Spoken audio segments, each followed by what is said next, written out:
Bienvenue dans Comprendre le droit et le monde. Aujourd'hui, on parle de notre époque, chers Congolais, imaginons un instant.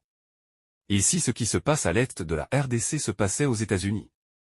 Si des groupes armés étrangers entraient sur le territoire américain, occupaient des villes, exploitaient des ressources, tuaient des civils et défiaient l'autorité de l'État, la réponse serait immédiate et sans ambiguïté. D'abord, les États-Unis déclareraient l'agression comme une menace directe à la sécurité nationale. Il n'y aurait aucun débat sur la gravité de la situation.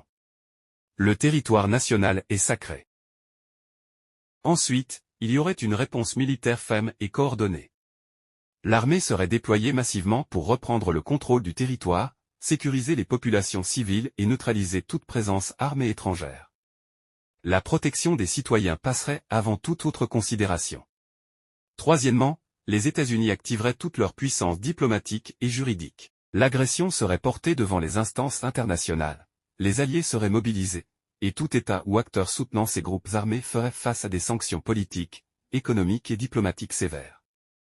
Quatrième élément fondamental, l'unité nationale. Aux États-Unis, face à une agression extérieure, les divisions internes s'effacent. Gouvernement, opposition, médias et citoyens parlent d'une seule voix, défendre le territoire et la population. Enfin, les États-Unis ne se limiteraient pas aux militaires.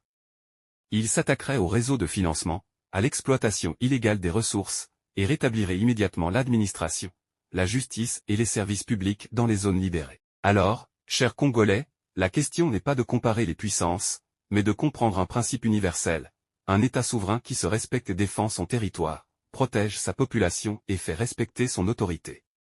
Ce qui est normal ailleurs ne devrait pas être considéré comme excessif ici. La souveraineté n'a pas de géographie.